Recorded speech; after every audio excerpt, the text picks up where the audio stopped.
now. I'm going to hit that in a second. I'm going to hit that once we get going. All right. And I posted early and let them know that I was going to be a little late because we had to. Yeah, man, you never really get off on time, so I just, I still go in there. Somebody going to be on here watching. I hope so. I hope ain't nobody sleep. It's still a weekday. We're going to give them a moment to come on in here. All right. Go ahead and give them a moment to come on in. Me. You sure you don't want anything to drink? Okay. Did you piss her off? Nah. You sure? I'm positive. Because I don't remember her being this shy the first two times. We'll tell you off camera. Oh, okay. Yeah. See, I know energy. Yeah. I knew something was going on. Go ahead and hit the share button. Please hit the share button when you come in here, please. That's going to be a standing rule. When you come in here, well, I don't think you can share over here on YouTube, but over here on Facebook, when you come in, please hit the share button. We got 25,000 people following, not 25, almost 16,000 people following my page. And we're averaging like 2,000 views. We need to be having 10,000 views, 8,000 views. Okay? Period. Hey, girl, hey. You see I got my mug. Hey, girl, hey. Hey, niece. I got my cup. Hey, niece. Hey. Can't do all that foolishness. Hey, girl, hey. Good day, thinkers, thought leaders, progressives, and dreamers. I'm Craig the Writer Stewart, and this is the YouTube and Facebook Live versions of So Much to Say. All right, we moving up in the world on Facebook. I see. We're moving up in the world on Facebook. Come on, YouTube. What y'all over here doing, niece? Good day, thinkers, thought leaders, progressives, and dreamers. I'm Craig the Writer Stewart, and this is the Facebook and YouTube versions, of So Much to Say. These are my thoughts and my voice on white shit, black shit, white shit, gay shit, and everything in between. I've been messing that up lately. What? Black shit, white shit, gay shit, and everything in between. What's up, Sandy Bush? What's up, Rodney Webb? I know we're a little late tonight. Sorry about that, y'all. Dree was coming from work, so I posted early and let you guys know that we were going to be on here a little later than normal. So we're about 2 hours later than normal. But guess what? It's going to be really good. I'm going to be recording this as a podcast as well. Right. So for those of you that are tuning in for the very first time, this is Dree. Dree was here before. I know my YouTube family that's watching now, you're brand new. So you probably don't know this unless you've been researching my old YouTube videos and that kind of thing. But this is Dree. Dree did a podcast with me a few months ago. I don't remember how long ago it was now. Like December? Yeah, like December. And Dree, you tell them. Well, hey everybody. Thank y'all for tuning in, and Ain't he nice looking? appreciate you. He got good skin too in person. I have to keep it, tight. Mm-hmm. But thank you for having me again. You're welcome. Hey, girl. Hey. First time I met Craig, he invited me onto the set, and we basically introduced me, who I was. I am a trans man, and at that time in December, I had breasts, of course. So around December 4th, I was granted and I was blessed through all of you guys, the pen pals and everybody who paid for my surgery. The Facebook family to help pay for the surgery. Yes. So explain to the people that are watching what is a trans man, because there are some people who may not know what that means. So on YouTube and in the previous podcast that we did, I called the podcast He Was Born She. Okay, but go ahead and explain. Okay, well, a trans man is someone who was born a female, and of course they transition to the opposite sex. So for my terminology, FTM stands for female to male. Oh, okay. So is that like a known Yeah, it's a known acronym? term. FTM? Yes, sir. Okay, I don't know if I knew that. Maybe hashtagging it. Oh. Yep. Oh, I learned something new today. So just because you're part of the LGBTQI community doesn't mean you know everything. See, Right. I didn't know that. FTM. I think you used that the last time, but I didn't remember that. Yeah. Female to male. Mm-hmm. And of course, MTF. Yeah. MTF. I've never heard that. Yeah. Male to female. Yeah. So the reason that I wanted to do the original podcast was because most people, gay, straight, bisexual, whatever, are familiar with trans women. Caitlyn Jenners of the world, the T.S. Madisons of the world, the Janet Mocks of the world. We're familiar with that story, but we've never really heard this story. And so I thought it was important to have him on the first time. And so we wanted to have him come back again because you all have been terrorizing me, asking when Dree was coming back, how did his surgery go? So for those of you that are new, may not have heard or saw the last podcast, as he said a moment ago, he had breasts when we first met. Because again, he was born female. Because I know somebody's just logging in right now and they asking, well, what were he talking about? Yeah. But he had the surgery. It was December 4th, what you said, Yes, right? yes. So he had the surgery. He removed the breast, and so many of you guys wanted to know what it's been like since. So has it been everything that you anticipated? Man, Is it better? Life has been so grand. Grand. Yes. That's a good word. Why is it grand?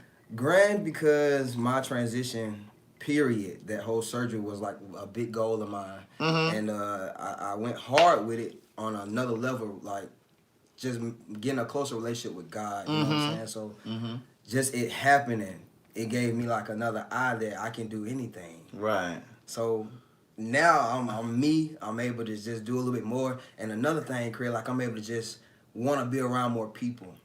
So because before you didn't Before, really... you know, I was kind of like, I was just depressed. I was always in the house all the time. A lot of my folks that was used to seeing me, I kind of ducked off a little bit. And do you think it was simply because you had breast? Or do you think it was... It was like, it's called dysphoria. Okay. Basically, it's a thing we go through. It's different episodes for different people. Okay. You know, it's like a fear that you have. With me, I wasn't like, how can I put it? I hadn't gotten used to other people getting used to me yet. Okay. So let me ask this. Do you think it would be kind of similar to an overweight person that may going have, outside, that may have had what's the surgery when they the gastrointestinal surgery and then they're now small, but they still kind of kind of messed up a little bit. Yeah. It was kind of like that. I was in a shell, so now that I'm just kind of free, I can go outside, take my shirt off, I can talk to other guys, you know what I'm saying, have a conversation. I can model and without them looking at you like... Right. Yeah. But you have breasts. Like... Right. Everybody knows me from just how I presented myself on the outside, but now I'm more open. So you've had an opportunity to walk around without your shirt on. Yeah, man, I had plenty of opportunities. A lot of people have been hitting me up and just like taking me to another level. Like I had a few friends I've done art shows with. A fashion show was like the first thing we did right after like surgery. So you were modeling? Yeah. Oh. Yeah. I met a young lady on Facebook. Her name is Adi Bombay. I forgot the word that it's called when you have like different wives, but she basically is married to 2 women at one time.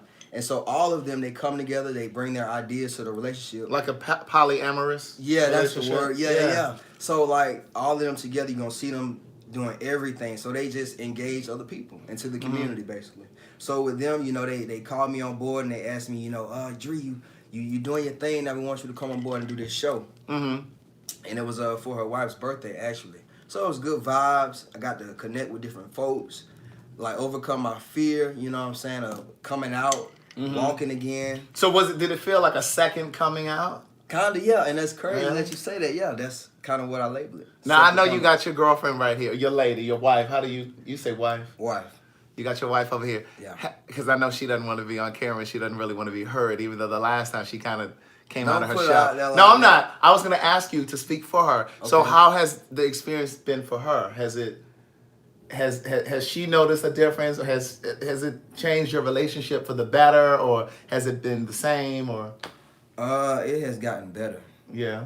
One, with me like jumping out on faith and accomplishing my goals. Smiling. She's been picking up the energy that I have, like my happiness. You know what I'm saying? And that's something she's been doing her own, pursuing her dreams and stuff like that. And we come together in our relationship, we talk, we make plans to do stuff, and it's better, like even physically. Now, love making is better. It's longer. You know, it's more intense. Okay, so why is it longer? Do you think because it's skin to skin? Like it's personal now. Like, did you feel insecure when you had the breast before? Not as insecure, cause you know I still like to be pleased, but Okay. I still have my shirt on. Like, yeah, it's time. When now? Then. Oh, back then you would keep your shirt on because of the breast. Yeah. Okay, got it. That makes sense. Yeah. And so now you ready to just strip out of your clothes and have fun. get it in. Get it in. That is so interesting. Like I mean, like that is so interesting to me that just and again, I'm only thinking because that's not my experience. You know what I'm saying? Like as a gay person, it's a completely different experience from a trans experience. And like for those that are listening, I think there's this assumption that because we're all a part of the same community that we know everything about each other. Like there are things that I don't know about lesbians. And stuff I don't know about gay men. There are things that you don't know about gay men. And there are things that lesbians don't know about gay men. You know what I'm saying? So it's always so interesting because someone I know, he's a porn star. He does porn. He actually comes over to the Monday Night Show. He ain't white. No, he's black. I was about to say Buck Angel. No. He calling out names. But no, he's a porn star. His name, well, I ain't going to all of that. But the point is, he comes to, I don't watch porn, and there's nothing wrong with those of you who do. I like these cups, man. Thank you. Yes, these are available at CraigTheWriter.Stewart.com. The Hey Girl, Hey, and Hey Niece.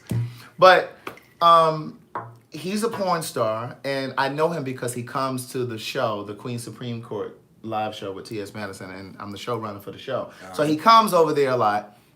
And he really enlightened me. He does porn, but he has porn with gay. I'm sorry. He performs porn with trans men. So like somebody like you.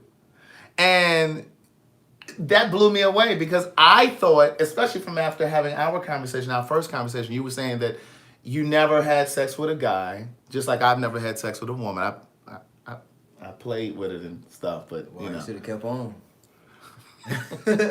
Well, I could say the same thing. You should have kept on, let that man touch you. Nah. But like, remember when we had our first conversation, you were saying you never liked for a guy to touch you down there. You never had a guy but he's having sex with trans women. And they, trans women. Okay. He's putting his dick in a biological woman, but they live their lives as men. So you trans men. Trans men. Okay.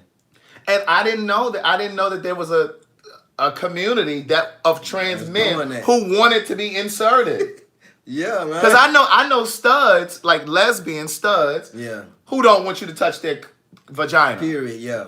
So I was just like, well, if these people are living their lives as men, if these are women living their lives as men, they're trans men, why are they letting you fuck them? Like, and he was like, I mean, like, it blew me away. Sometimes, look, I'm gonna be for real. So it was just another learning curve for me. Okay. But go ahead. I learned about that through watching porn. Pornhub. So just like searching categories and stuff, like I ran across it one time and I watched it and I'm just like, whoa, you know what I'm saying? Like, what you get off of it? I wanted to ask her, like, is that something, is it the money? Right. Is it, you know what I'm saying, like, is it an attraction? And then I just said, fuck it, I ain't even gonna think about it no more because whatever they do is just that. Right. So, yeah. So, for the people who didn't hear the last podcast, explain to, because you have a very heavy voice. So explain to them. You sound like you were born male. All right. So explain to them, how did you achieve that? Because was your voice always this heavy? No. Right. So tell them how. All right. Well, my voice change came about during my hormonal therapy. I started therapy about February 11, 2016. Okay, so 3 years before your surgery. Right.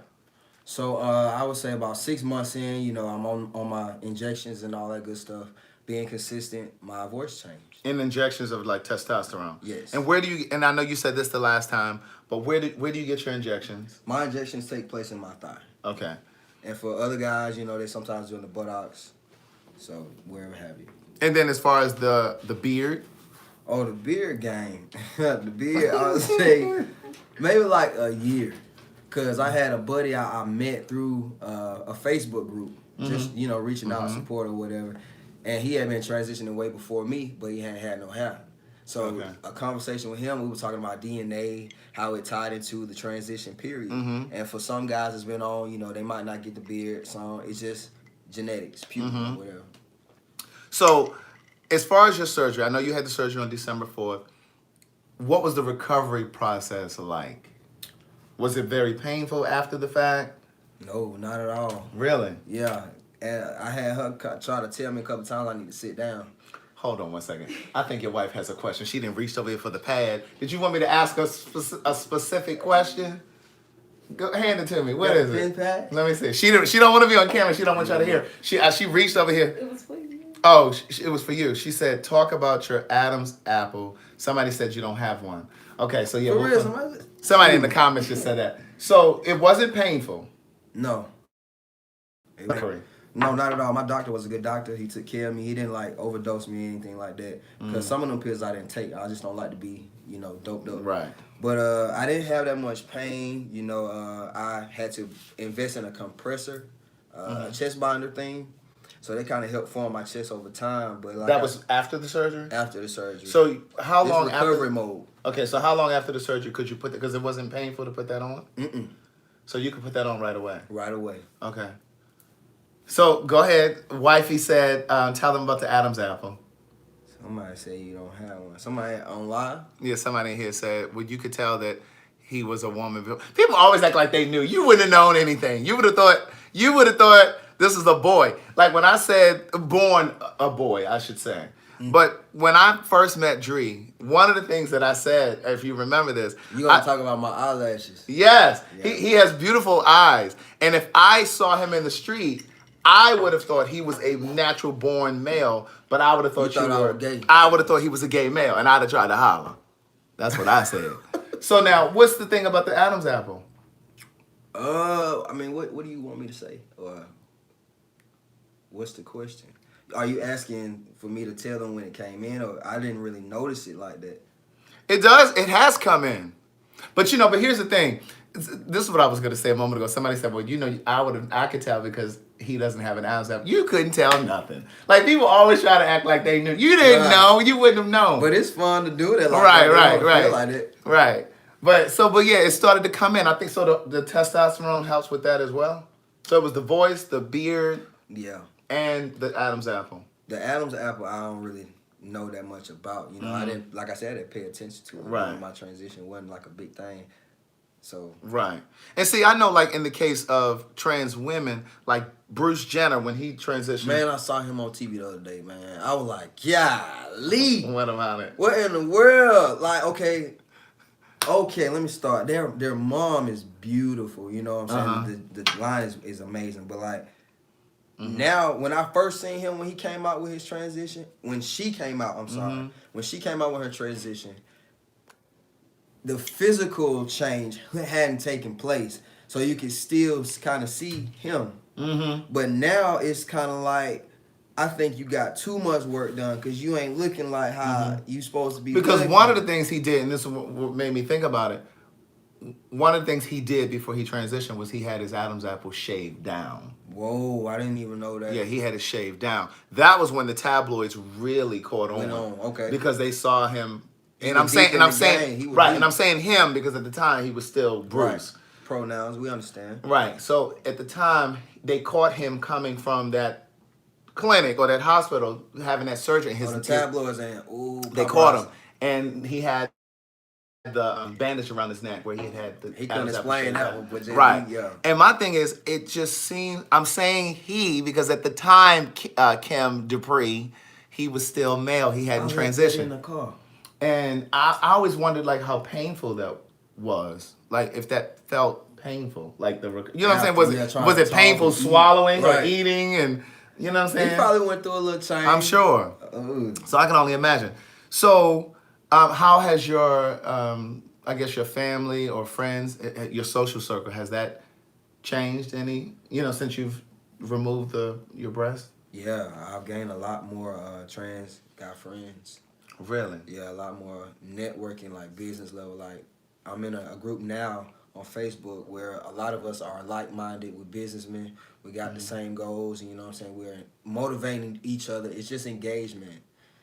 So do you think, is there some sort of a stigma within the trans male community? For example, before meaning pre-operative, before you had the surgery, were there post-operative trans men who did not have the breast, who didn't really want to be around you because you still had breasts? Nah, everybody still kind of treat me the same. Really? They just really like, yeah, you did it, man. Really? Yeah, I don't have no bad blood with nobody. Nobody has like hit me up and like, man, all that negative stuff. Mm-hmm. It's not like that right now. Oh. A lot of people are like, and that's another thing. I feel great that I'm informing guys Right. now that want to transition. So I'm like, man, you just gotta keep it going. You know what I'm saying? That's doing something for other people. Cause it's a lot of folks when I was trying to transition, man, people were stingy with info. I don't know Right. what it be with that, but either they don't want you to be better than them, or whether it's a business or whatever. I've heard stories like that with trans women, like the ones that really look good Yeah. are often stingy or selfish with the information. They don't want you to know what doctor they went to Ain't that because they don't crazy? want you to look better than they do or Ain't that- whatever. Yeah. So how did you? I remember, but how did you find the doctor that performed your surgery, and what were the steps leading up to it? So you had to do like a psych evaluation. Yeah, I went through that, and they, basically made sure that you know what you were doing. They Because asked once me- you do it, that's it. that's it. Yeah, but they want to make sure you don't have like no outbreak or no kind of serious mental breakdown from it, because a lot of people they can take medicine and just throw them all the way off, and that would kind of be like a to the whole transition. Right. So they ask about family history. You know what I'm saying? Okay. They do blood checks, all that whole shebang. And How I came about my doctor. yeah. Okay, a good friend of mine put me onto some good insurance. I was with Kaiser at the time.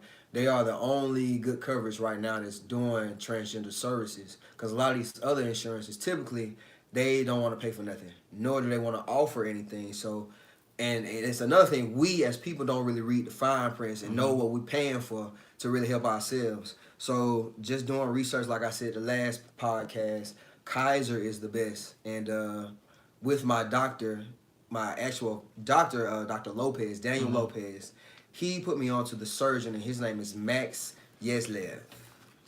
You need See, I know. you Go need ahead. you got another thing you need to write down here. Alright. Look, we have stuff on the side. So here's the thing. Going back to what you were saying a moment ago about well, what I said a moment ago was once you start the process, it's like they perform the psych evaluation because once you start it, you can't go back. And I've heard stories of trans women who have transitioned. They've had the cheek implants or whatever. They have the breasts, and they're living their lives as women, right? Right. They've been taking estrogen for like with trans men they use testosterone. Yes. With trans women, men going to female, they use estrogen.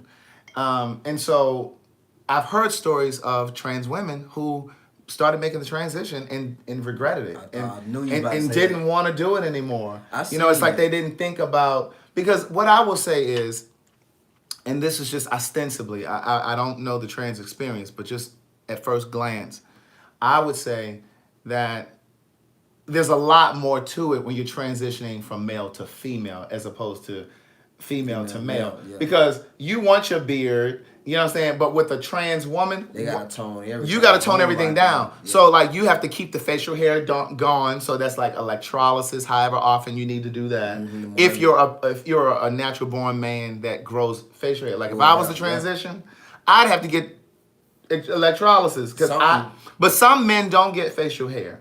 But the majority do. So it's like you'd have to get electrolysis every week. So once a person gets breasts, they have to keep it going. there's a maintenance that has to happen. Right, it's a life. And I don't think that a lot of times young boys who want to transition to female think about that process. Longevity-wise. They don't think about the long term. And so you really have to be clear that this is your story and that this is what you're inherently that's who you are. Right. Because once you make that transition, that's it. Yeah. And I think that most times young people who consider transitioning, and I'm not talking about people like you who knew in their heart, soul, and the core of who they are that they were, quote unquote, born in the wrong body. Right.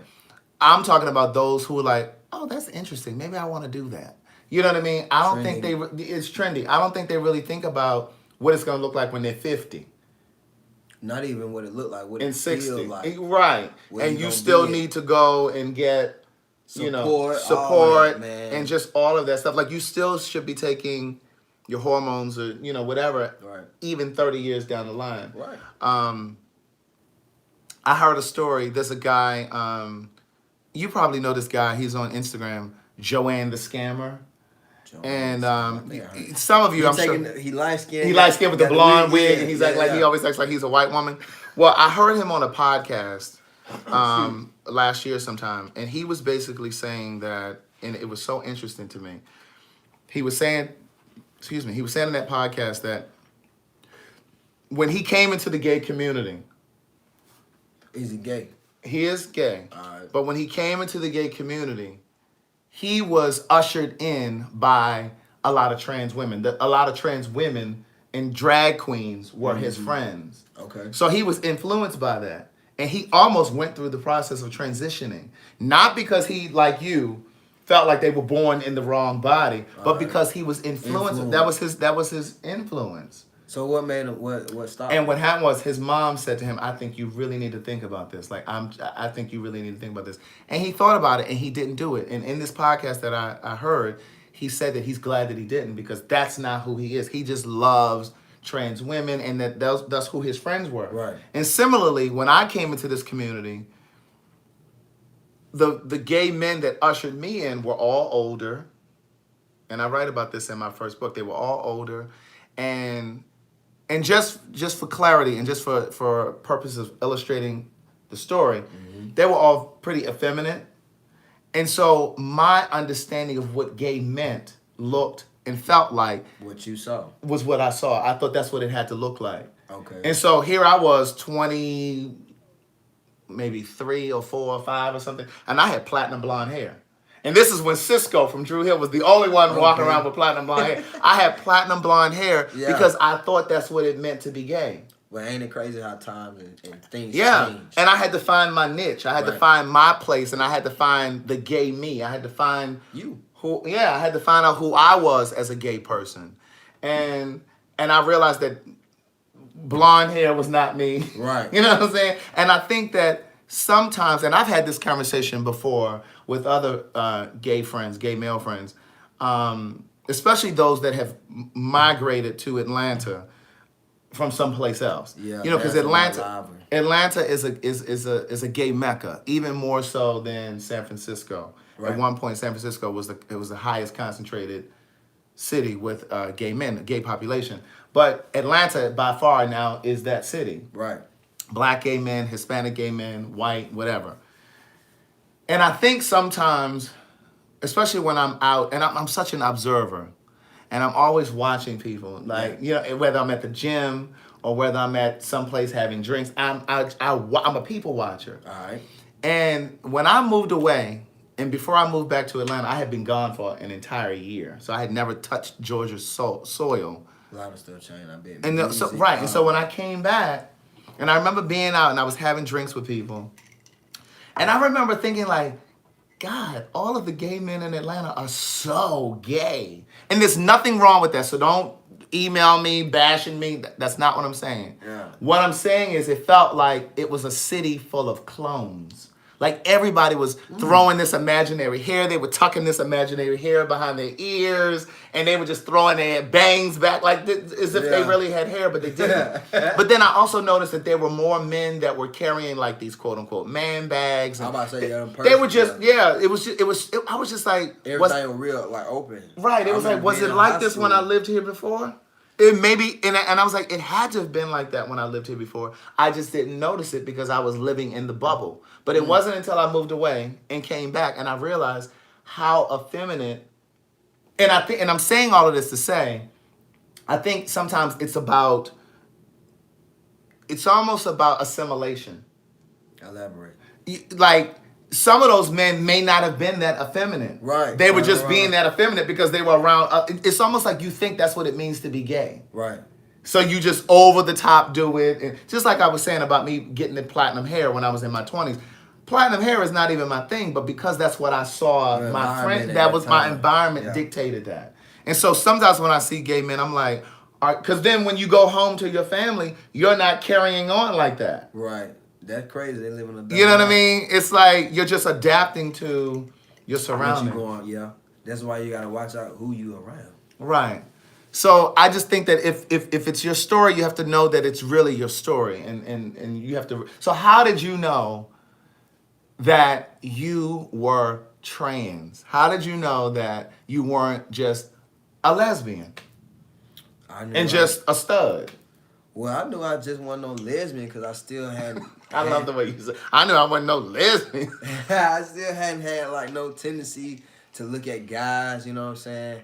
Well, If- lesbians ain't looking at guys. That's what I'm saying. I just didn't feel like no girl. Period. But how did you know that? Oh, you didn't feel like a girl. Period. Okay, so it wasn't even just. So it was bigger and beyond just the attraction to girls. You didn't feel like a woman. You didn't feel like a girl. Period. I knew that I wanted to model and take my shirt off. I want to have the pack going on. That's just The packs? me. Yeah, the pack. Oh, 6-pack. Yeah. Oh, Yes. okay.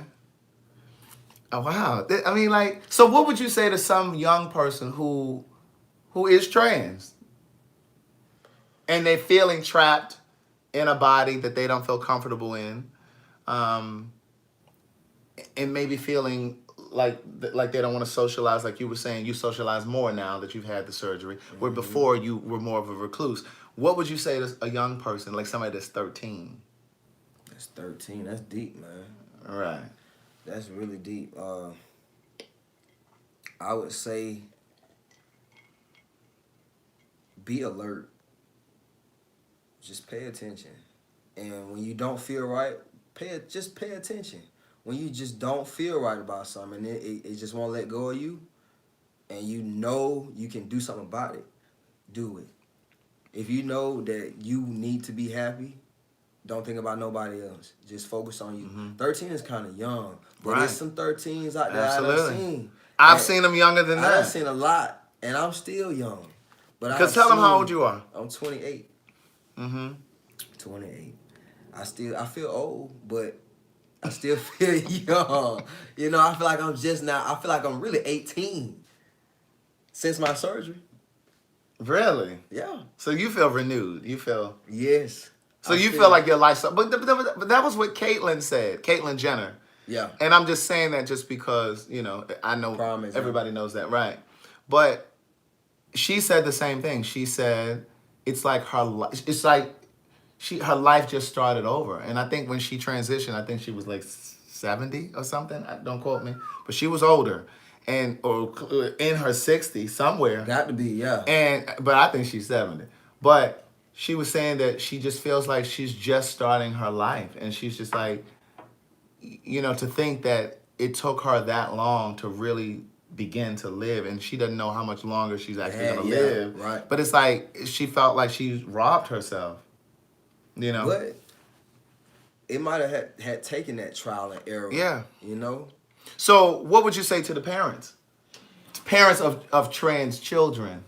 I think our court stenographer has another note for us. All right. What would you say to parents of trans children that are maybe the child has come to the parent and said, "Mommy, I feel like a boy," or "I'm a boy," or "Mommy, I feel like a girl." You know, like what? I would tell them, if your little baby came to you with that information, be patient and be loving. Mm-hmm. Did you ever have a conversation with your parents when you were young like that? Not young like that, no. When did you have a conversation with your family? Well, I had a conversation with my family. I was in my 20s. Well, you in your 20s now. Like You're 20. 21. So like 7, 8 years 20, ago. It wasn't that far along. So what did you say? I didn't have to say much. And at the time, you were living as a lesbian. As a lesbian still, Okay. yeah. Okay. It came out in just a conversation. Me and my mama had moved. Paint the picture. Where were you? Were you in the kitchen? I was laying on the floor in the living room. This was an apartment. My mom had kind of got the lease on an extended stay type. She was in the process of buying a new home. Okay. So we was there, and me and her, we weren't having like the best, vibe at the moment. Trying to keep up with everything, and she asked me like, "Why are you so mean all the time?" So I'm laying on the floor. It was just the two of you in the room. It was Tuda was in there too. Okay, that's his wife that he's talking about. Go ahead. Wait, she was there? Yeah, we were. No. I'm talking about. Wait, in the apartment when you were 21 or 20 something. When you told your mom. I told this was like 25. It ain't been. How long y'all been together?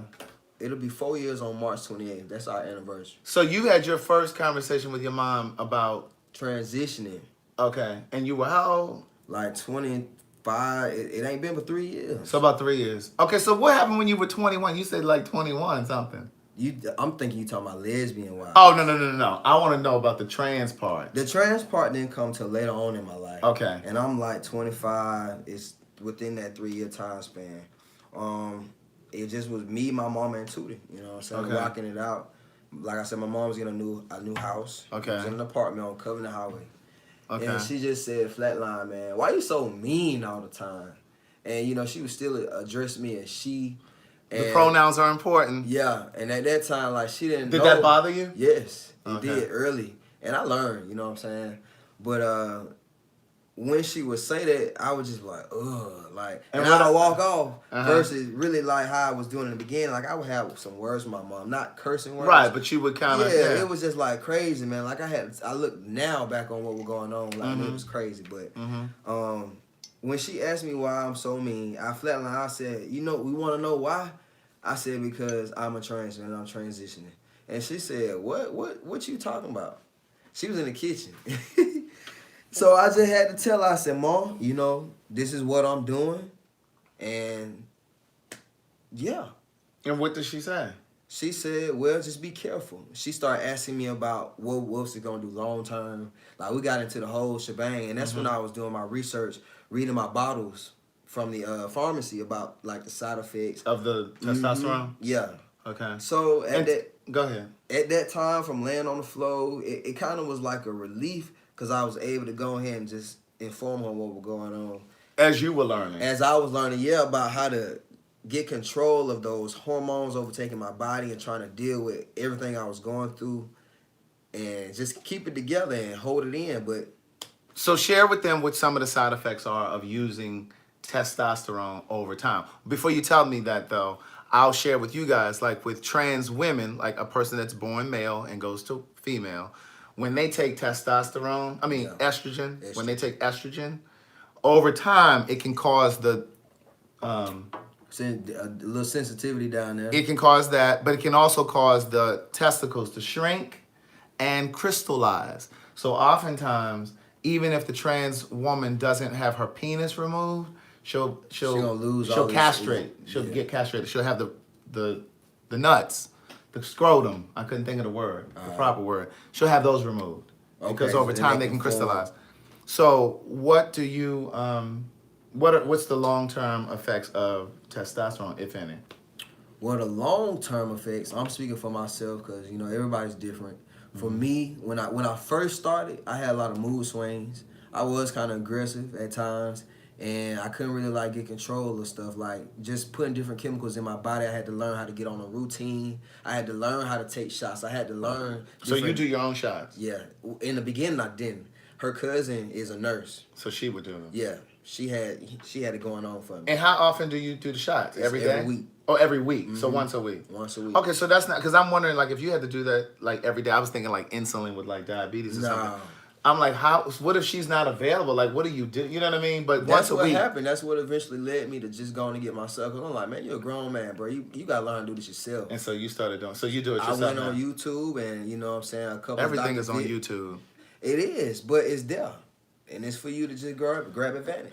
And so you started doing your own, I said insulin. You started doing your own My own injections. injection, testosterone. Yes, So how much does that cost? You have to purchase the testosterone? Well, through good insurance, Kaiser. my stuff was $0. Okay. And now I'm with Ambetter. So I'm going through a little change with them with that insurance. But I don't have to worry about surgery anymore because Kaiser was like a prime coverage at the time. And like I said, they was offering the transgender services. They find you a doctor. They put you with people in your group that can, you know, guide you through the process. One of the things that you said earlier that I wanted to go back to was I think oftentimes when parents struggle with their child's sexuality, whether they're gay or trans or whatever, Yeah. I think a layer of it has to do with what family and friends are going to think. Oh, yeah. You know that's all the time. You know, that's a part of it. That's part of drama anyway. Yeah. Yeah. So that's a part of what you have to overcome. So if you're a person who has a LGBTQI, what's the I? What you I mean, don't even like, know what the I stands for. LGBTQI. I don't know. I was about to ask you. 'Cause I What heard does you the say I it stand earlier. for? Yeah, I don't know what it means though. I don't know either. Somebody tell me what that means. What's the I? But I think oftentimes your parents usually know, even if they don't know that you're trans or that you're going to transition. They know their children. Oh, it means intersex. Oh, thank you. Look, that's why I say good day thinkers, thought leaders, We all learn progressives, from and each other. dreamers. Intersex. Intersex. So intersex is when you have both organs, when you have a vagina and a penis. Like a Hermaphrodite is the yeah, old that's word. the old word. That's the old word. So the new politically correct word is intersex. Intersex. Yes. Wow, I'm gonna Yeah. research that. That's Yeah. crazy. But I think oftentimes parents are concerned with what the family's gonna think. Because I know even with me, like when I came out to my mom, that was one of the first things I asked her. I said, "Listen, are you concerned about What other people? what other people gonna think?" Yeah. Because she had been asking me all over throughout my life. You know, at different sections of my life. Like I remember her asking me in elementary school. I remember her asking me Whoa. in middle school. So but she was saying it in like a joking, like a And you remember that jovial. far back? Yes. So what's up? Yes. And she'd say, "Do you like girls?" And she would kind of like laugh. Live play with? Yeah, like I guess to try to make me comfortable. Yeah. To say it. Do we have another question on the side? Let me see. And so, you know, but I would always brush it off and be like, no, like, stop asking me that. I would be really aggressive, like you said. Yeah. Like, I would be, because I was like, how dare you ask me that, is what I was thinking. Yeah. And I was offended. Yeah. But she always knew. But it was almost like once we had the conversation, when I told her, and again, the reason that I wrote my first book, it really was about, because I personally believe, and I've believed this for some time, I believe success, true success, is when you live your life in such a way that someone else breathes easier because you lived. And so for me, I wrote that first book, the first two books about my life, really and truly because I wanted to be able to make the way easier for somebody coming behind me. Okay. Whether it was another gay person, or whether it was the parent of a gay person that was struggling to reconcile, you know, with their children or whatever. But like, so I wrote my mom's vantage point in the book too. Okay. And I wrote my dad's vantage point, you know. But because I think oftentimes we, LGBTQI people, often are concerned with what we want people to know about us, and we want them to accept us and embrace us and all of that. Just be loved, but we don't often think about how painful it is for them too. Okay, You know what I'm yeah. saying? And I know, and I've said this before, I've said this oftentimes at like signings and, you know, speaking things that I've done. All right. It took me 22 years. I was 22 years old when I had my first experience with a guy. So if it took me 22 years to get comfortable enough to actually have an experience, what makes you think when you tell your mother that you're gay or you're trans that they're supposed to be able to right away? Right. You got to give them time to embrace it. Like, let them wrap their brain around it. Right. That's you what know? makes it better. Right. And so I think sometimes we in the community, LGBTQI, aren't always as patient as we could be. And I learned that too. Yeah. Yeah. Definitely. So, Mama over here has a couple questions. Oh, you got some good questions. Hell no. Oh, these were questions, from in here. Oh, thank you. So somebody said, here's one of the questions from the Facebook or YouTube. I think it's Facebook. It says, if your wife, Who has that? she's sitting over here, can't have kids, would you carry? No. No. Then that leads me to my next question. Now, on the last podcast that we did, you were saying that you referred to removing your breast as your top surgery, and you referred to Bottom surgery. like if you were going to have a penile implant. Mm-hmm. For those who weren't here, I remember what you said, but for those who weren't here, is that as important to you, having a penile implant, as it was removing the breast? It's been a thought. It's been a thought. Because before, you were like, I don't have to It have wasn't that. a priority. Okay. But you know what I'm saying? Like, nowadays, I've thought, it came on my mind when I was doing that fashion show because I had to wear some, like, drawers. Mm-hmm. So what I did was, I said, I'm going to get myself together, man. When I walk, I'm going to be fly. I'm not going to be like, I got to be packing. Mm-hmm. So, I went, did some research and bought me an actual packer. So that helped. What is that? That is like an actual, it's just, from the side or whatever, when a girl looks at your dick or whatever, and it's a bulge. That's the same But thing. what's the actual thing? It's like a prosthetic. But this one is more lifelike, and it's a lot smaller, so you can wear it and pack with it. Some of them you can have sex, but it'll be like so small because it's only for like wearing it around to give that impression. So I said when I do my modeling and stuff like that, and I'm doing the draws, You wear it. yeah. Now, one of the things that you said before, when we podcast before, you said that, now I'm only saying what you said. Go ahead. You said your clit was big enough to go inside of her, so you were saying you weren't really interested in having the penile implant. Do you remember saying that? Yeah. Oh, okay, because I don't forget much. I know you don't. I don't forget much. So you had said before that your clitoris, for those who may be like, clit, what is that? Yeah. Your clitoris is large enough from the hormones? Yes. That you can actually insert her. So you were saying that you don't think that you would ever be interested in that. So now you've gotten to a point where you're like, okay, I've evolved past that, and I think I do want. I always try to be resourceful. So like just to fill that void that I was feeling, like going out there on stage and it's nothing there. I just went and bought a packer. Okay. So now my mind is not as on it as much.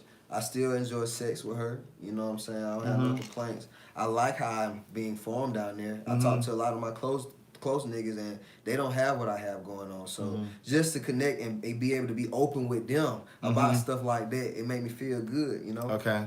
So I always wonder, because with a trans woman, she would, well, transsexual, not a transgender, but a transsexual woman would have the penis removed, and she would have a vagina.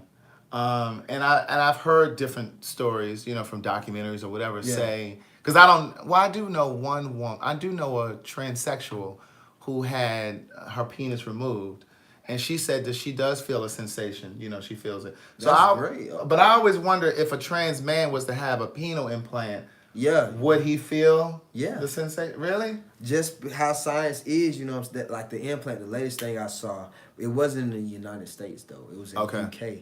They were doing this, and it's just like surgical glue. That's what makes it different from the procedures they're doing here. Oh, okay. So they're not doing any hard cutting on your body, no big incisions or nothing like that. Okay. Versus in the United States. Like this one is like you have more options to choose from, whether it's curved or. Wait. So you can get to decide if your penis is curved or not? I'm serious. You can get the actual balls with the veins. You can get the skin tone. And another thing, enhancement of this procedure, they have a package. See, they send you that. And what they do is something they was saying, and I got to read up on it. He said you can actually get the balls with the veins in it. Yeah. Yes. You be who you want to be. So in the flesh. In the pubic hair. So to answer the question that came through Facebook, you would not carry a child if she was unable to carry a child. No.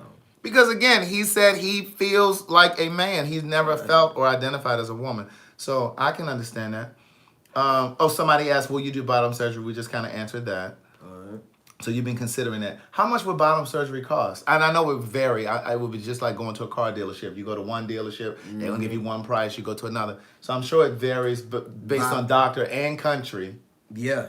Because I'm sure if you go elsewhere. It's different procedures in the United States. But you just got to mainly look at your insurance, you know what I'm saying? Your doctor, because a lot of them don't accept insurance. They just want a flatline payment. And, of course, location. The ones I've seen for bottom surgery here in the United States, they're taking skin drafts from your thigh or your forearm. Okay. See what I'm saying? And they're going to use your actual skin to form that penis of yours. So from you already having growth down there determines how long or what type of prosthetic they gonna stitch onto you. They don't use surgical glue like that. So, and you may not know this because you're not a doctor, but yeah. When a man gets an erection, it's because the blood goes down to his penis. Right. So how would a trans man? They gonna connect the nerves. Oh, they would connect the nerves. Yeah. Dear God. All right. The other question on here is, how does Dree feel about trans pregnancy? I don't know what that means. What does that mean? Do you know? Like that tie into that one. I think it ties into that first one too. No. Yeah, I think that ties in. Somebody said you look like the weed man. I look like the weed man. Hey, I'm gonna tell you something. I'm not the weed man. I am the weed investor.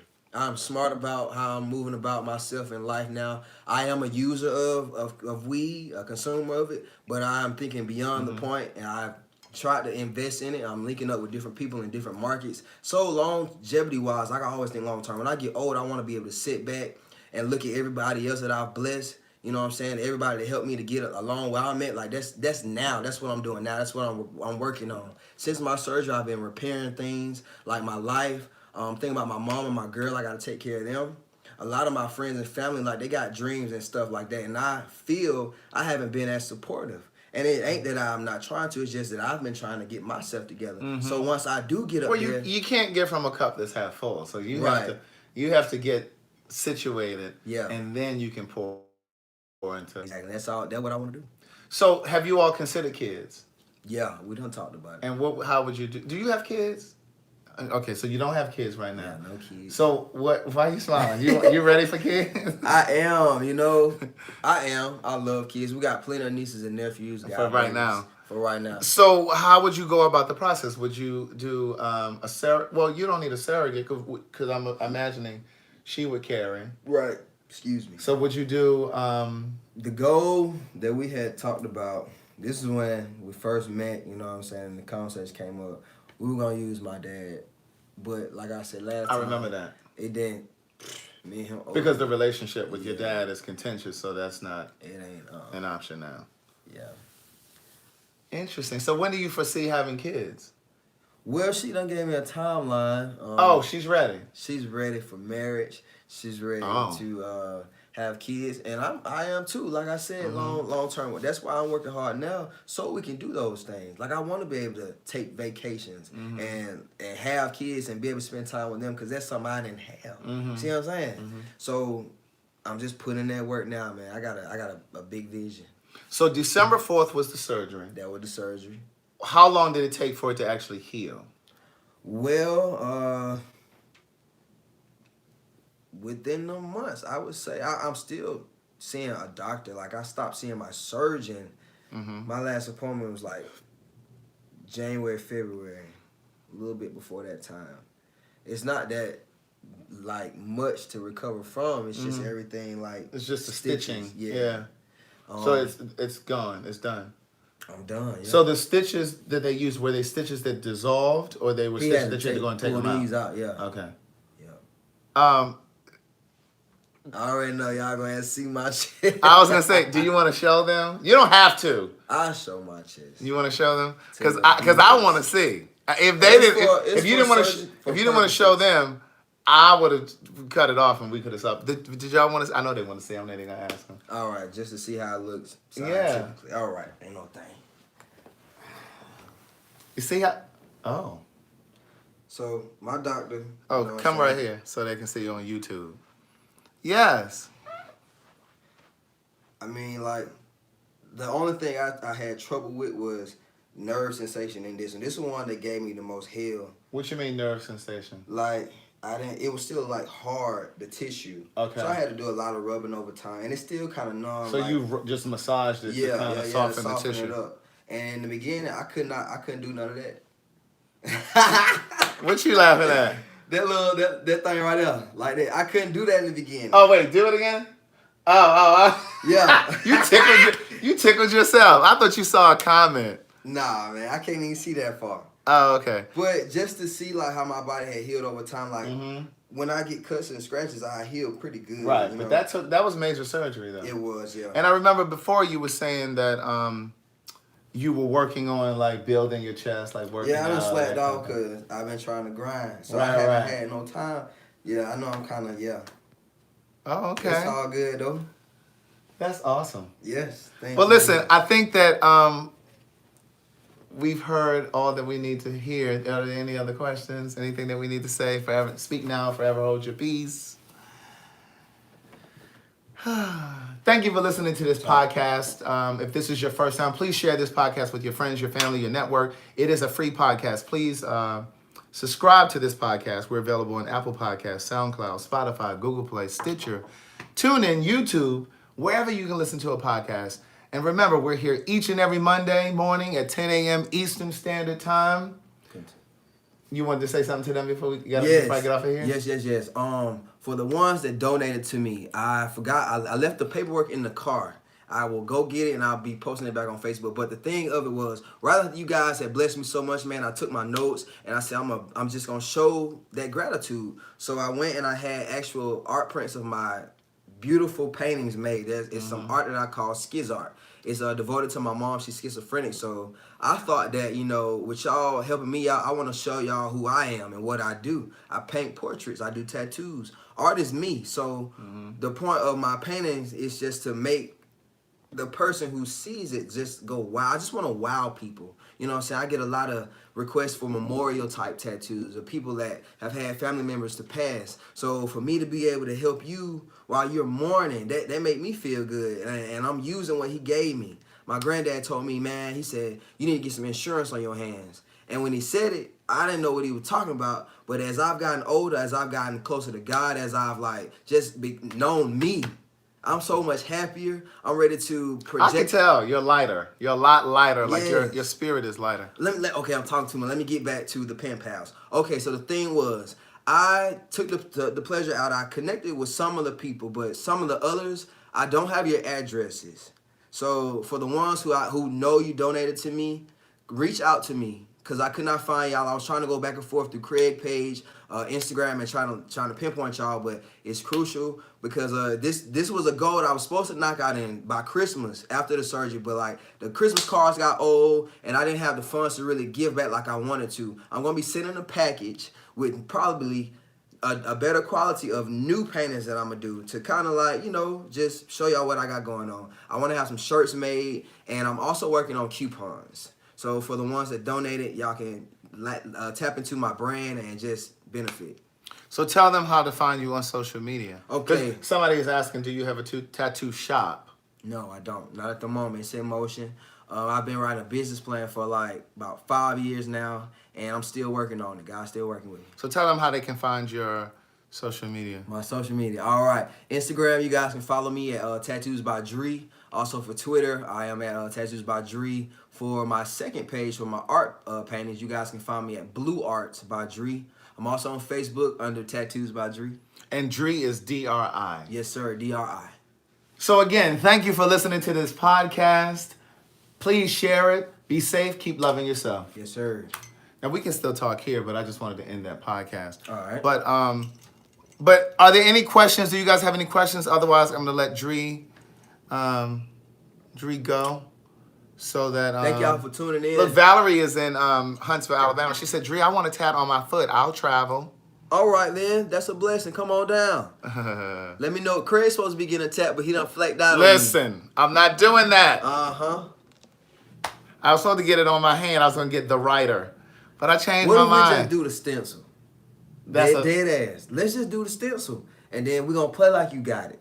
And then How long does that last? It'll probably last like maybe 20 minutes. If you ain't using no lotions and wash your Now hands. how do you put the stencil on? With a pen?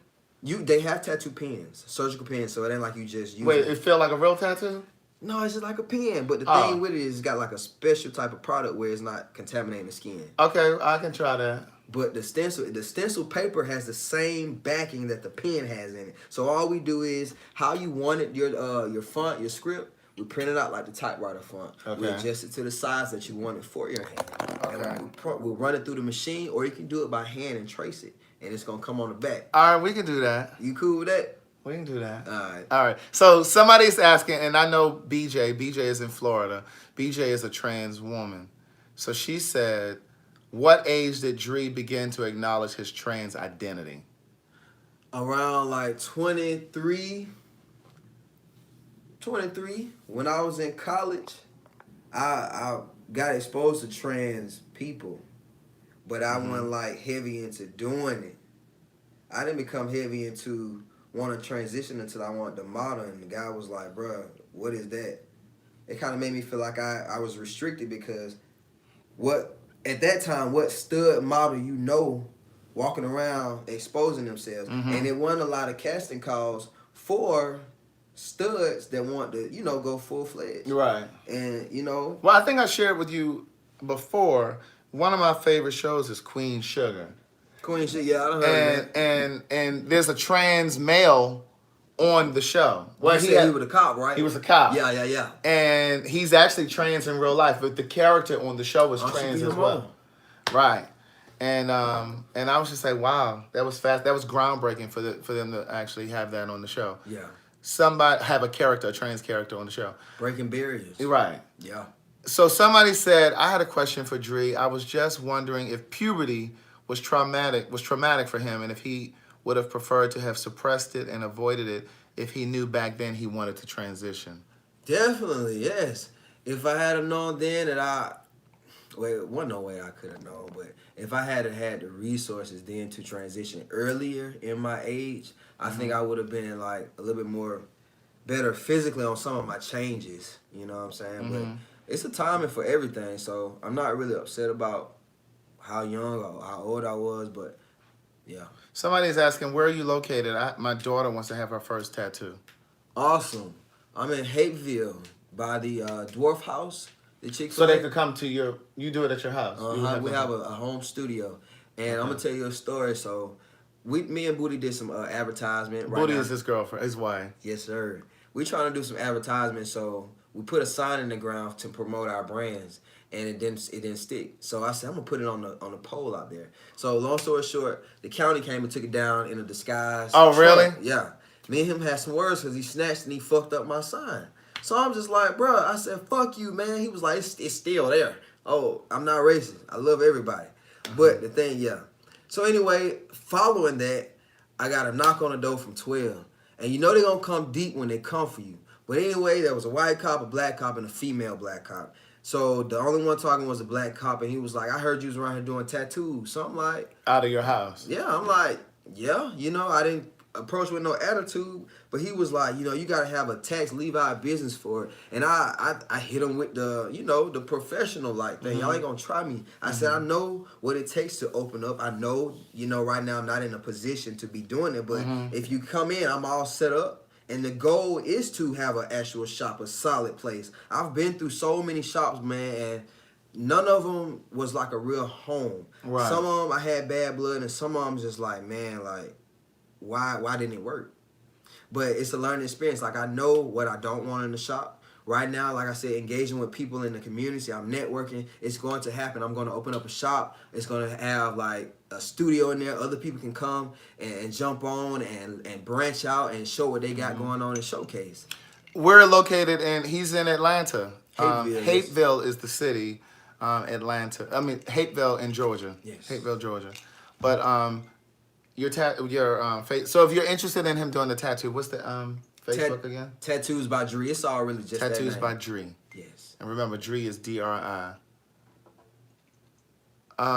Any more questions for Dree?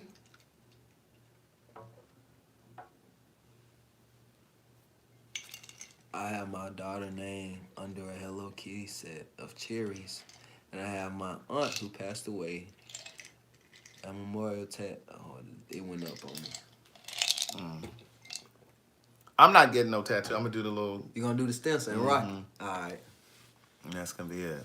I'm satisfied. How are the paintings selling? Oh, the paintings. Man, the paintings is what my ticket is going to be. I didn't know I could paint like that for real. And just trying to work and find a balance and invest in products and stuff like that, I'm doing a whole lot better.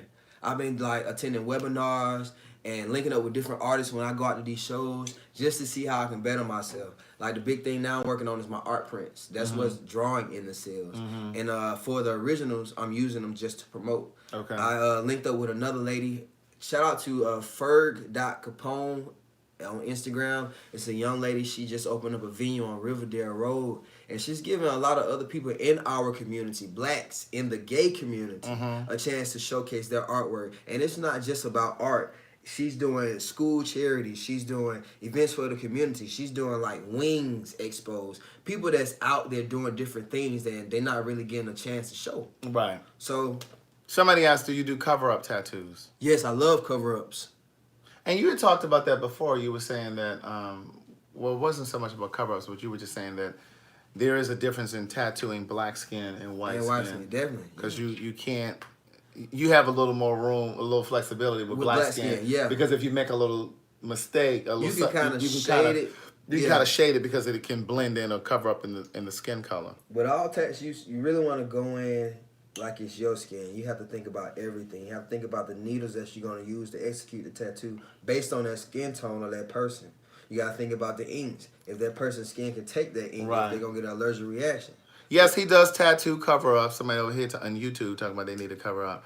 Yes, DMV is in the building. What's up, DMV? Hey! We're in Georgia, DC, Maryland, Virginia. You going anywhere new this week or next week? No, I don't leave again until the 18th of April. I go to New York. That's my cousin's birthday. Yeah. All right. So, I mean, the show, I'm doing a signing in New York in the Queens Supreme Court, at the Queens Supreme Court brunch. That's going to be Sunday, April 21st. And then the live show is the 22nd. But I'm going to fly to New York on like the 18th because a lot of my friends from college are there. So I'm going to hang out a little bit. I was about to ask you, how did the out of the box thing go? I remember writing that on the page that all my notes was for the pen pal because we were trying to do that. The Open Door. Yeah. Open Door. So Open Door was a nonprofit organization that we supported up in where were they? Michigan. And I got all of the social media people, the people who follow the page or whatever, to support. And I sent them a check for $600 on behalf of everybody was showing. Yeah, and then I think there were people who sent items, like toiletries and stuff like that. So yeah, it was up? good. You're welcome, BJ. BJ said, Craig, we appreciate your real conversations about real topics. You're welcome. That's right. Somebody said I'm late getting in here. Jackie, with your late self. Who is this right here? I'm coming all the way from Northwest Indiana to get my daughter her memorial tat. Oh. All right. Come on, Indiana. Business. Yes, ma'am. You're welcome, Hillary. You're welcome. I think you guys are out of questions. Is that all? So I'm going to drop that podcast. It's going to be a couple weeks from now because I have a couple other shows that are going to drop before that. Okay. But I always think it's good to show, give a teaser, because they want to see it, but then also because there are people who listen to the podcast that aren't necessarily on here. Yeah, you gotta, everybody. So, but there's a cross period too, because there are people who watch the lives and they still listen to the podcast too. Yeah, I'm down. But it may be great too to still hear it, because you may hear something on the podcast that you didn't hear because you caught up in the visual. Yeah, you know what I'm saying. You caught up in you caught up in the comments down here. They reading the comments. I always go back. Good night. We about to do that's my partner. Right, we about to do the closing remarks. Y'all coming in here late. We about to give the benediction. We about to bow heads. But before we do, I want to don't forget, if you ones who didn't get, please inbox him because he has an art piece that he wants to get to you. So remember to do that. Now listen, these Hey Girl, Hey coffee mugs and this Hey Niece, these are available at CraigTheWriterStewart.com, along with the Say It in the Card coffee mugs. We got to Say It in the Card with black people on it, and we got to Say It in the Card coffee mug with white people on it. You crazy. The white people on it. It's all about inclusion. Okay, I'll take that. And then I need to put one with some Hispanic people on there while you're playing. You're going to use tan for their skin tone. Right. Okay. Well, the black people that are on the mugs, they could be Hispanic too, so you don't really know, okay? But then we also have So Much to Say podcast mugs. We also have Good Day Thinker, Thought Leader, Progressives, and Dreamers mugs. And we have... you got some bookmarks? Hey Boy Hey. Yeah, we got bookmarks when they go out with the books. Okay. Yeah, we got bookmarks when they go out with the books. Okay. But we also have these things in water bottles, too. We have these things in water bottles as well. CraigTheWriterStewart.com, TheBookWriterStewart.com. The books are for sale. I share my life. I pour my life out into these first two books. The third book is a book of quotes. I appreciate your support. My favorite quote is, communication is attractive. Yes. Yes. Communication is attractive. Yes. Yes. Yes. I highlighted that thing. Yes, indeed. Yes. It is. It is. Somebody said it's 9:30. Dang. Look, no one we got on here late time, but some of them never want me to get off. Some of them never want me to get off here. Right. Listen, I got some good Patreons for y'all, though. I got some good Patreons. I'm going to put up some T-shirts. I'm going to put up some hoodies and all that kind of stuff. But I haven't really put a lot of pressure on Adrian. I'm trying to allow But I haven't really put a lot of pressure on Adrian. I'm trying to allow Adrian to finish Say It in the Card. Adrian to finish Say It in the Card. SayItInTheCard.com should be done this week. That's my greeting card. Okay. Business.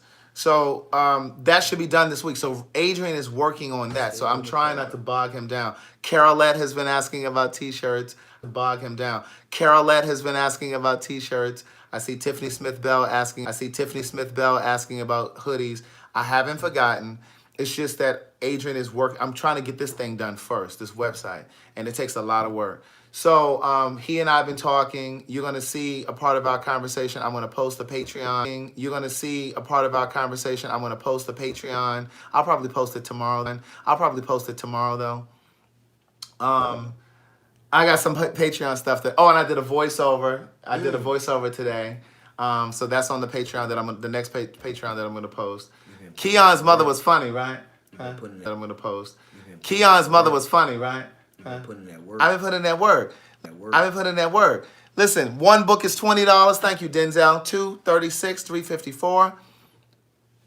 Look at Valerie all the way in Huntsville, Alabama, talking about what's all that mess over there in the background on the sofa. That's clean laundry that needs to be in the background on the sofa. That's clean laundry that needs to be folded up.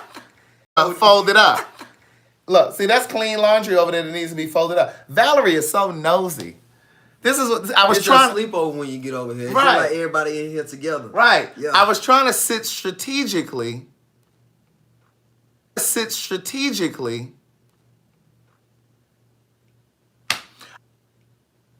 I was trying to sit strategically so nobody would see it. But here come Valerie with her readers on. What's that over there on that couch? What's that over there on that chair? So that stuff needs to be folded. Yeah. So that stuff needs to be folded.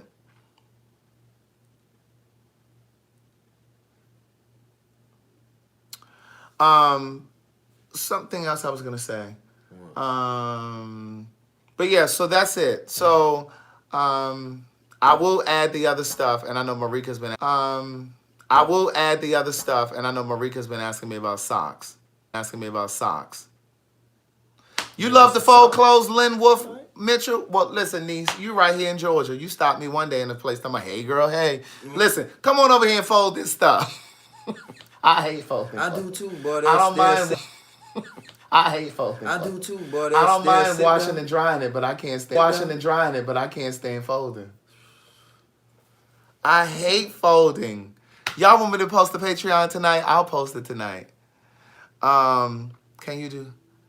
Yes, Keon's mother was hilarious. Listen, I had her. Keon's mother was hilarious. Listen, I had her on the Patreon. Yeah. I put that up there yesterday. I met Dree through Keon, because Keon was following Dree on Instagram, right? Mm-hmm. And he kept saying to me, "Oh my God, you have to follow this trans man. You need to have him on your podcast." So yeah. I thought I was gonna get to see Problem today. So yeah. I thought I was gonna get to see Problem today. He been busy. Yeah, he was. He been busy. Yeah, he was gonna come over. His mom is in town. She's here until Saturday. Gotcha. So hey Nee.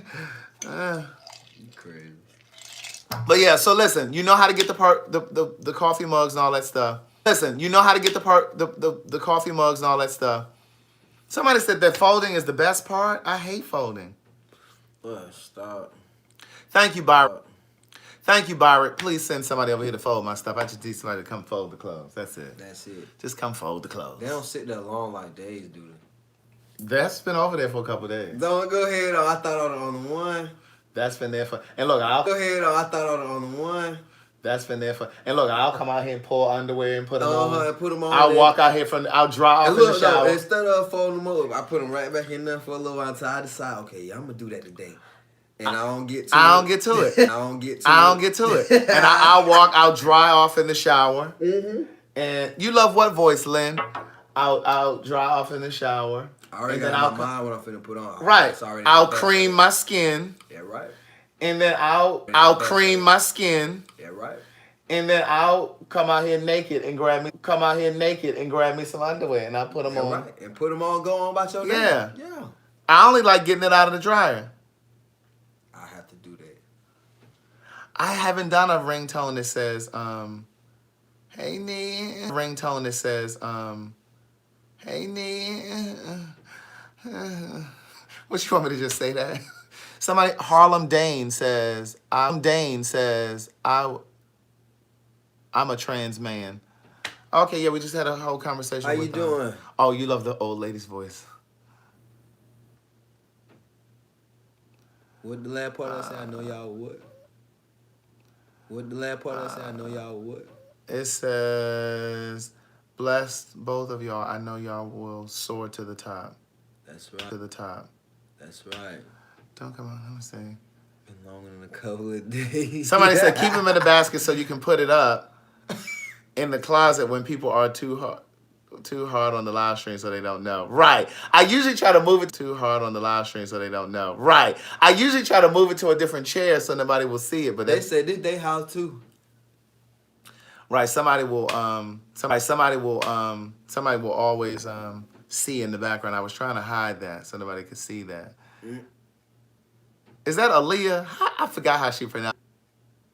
Is that Aaliyah? I forgot how she pronounces that. A''LJAH. Hey, man.